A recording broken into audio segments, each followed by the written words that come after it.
তবে নোরা ফাতিহি মার্কা ড্যান্স করা যাবে না। ক্যাটরিনা কাইফের মতো, পরিমণির মতো, বলিউড আইটেম গার্লের মতো অথবা টিকটকের থার্ড ক্লাস মেয়েদের মতো চাইলে নিজেরা শালীনতার সাথে নিজেদের মধ্যে ড্যান্স করতে পারে। এটা কি কোনো কথা? নোরা ফাতিহি যে হচ্ছে একজন কানাডিয়ান ডান্সার, এক কথায় বলিউড আইটেম গার্ল, সেও তার 30-32 বছরের ছোট্ট এই জীবনের এক্সপিরিয়েন্স অনুযায়ী এতটুকু রিয়েলাইজ করতে পারে। আমি তো সোশ্যাল মিডিয়াতে খুব একটা অ্যাক্টিভ থাকি না, আমার পার্সোনাল অ্যাসিস্ট্যান্ট আর তোর কোনায় অ্যাসিস্ট্যান্ট, হ্যাঁ স্যাপ চলে না, দুধ রসুন মারো কেন? আমাকে একটা মিমি দেখালো।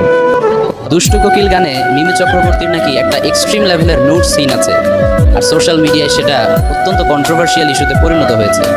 আমার অ্যাসিস্ট্যান্ট আমাকে বলল, হুজুর এই ইস্যুতে কিছু মেসেজ ড্রপ করার জন্য অনেকে আপনাকে রিকোয়েস্ট করেছে।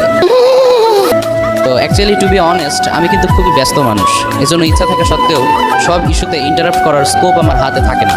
But I think it's a very sensitive and important issue for us, that's why তোমাদেরকে কিছু মেসেজ ড্রপ করছি। সম্মানিত ভিউয়ার্স, আজকে আমি আপনাদের সামনে একজনকে মেসেজ ড্রপ করব। আমার অ্যাসিস্ট্যান্ট, মানে আমার পার্সোনাল অ্যাসিস্ট্যান্ট একটি ভিডিও দেখে আমাকে জানালো আপনি তো ভালো ভাই, আপনাকে শিক্ষিতই মনে করি না আমি। ইন্ডিয়ান এক নায়িকার নাম সানি লিওন, সে নাকি এক্সট্রিম লেভেলের 70% উলাঙ্গ হইয়া একটি গানে ডান্স করেছে। গানটি হলো সনি সনি সনি দেওয়াকা এ রেন্ডিয়া রেন্ডিয়া যক্ষা। এবং আমি ওই সানি লিওনকে একটি মেসেজ ড্রপ করতে চাই, সিস্টার সানি লিওন, আপনি উলাঙ্গ হয়ে ডান্স করবেন না, তাহলে আপনার ইমান থাকবে না।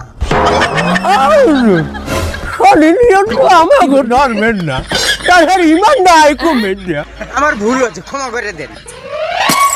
বারবার আমার কথা কথা কেন? মারা খাইয়ে গেলাম নাকি?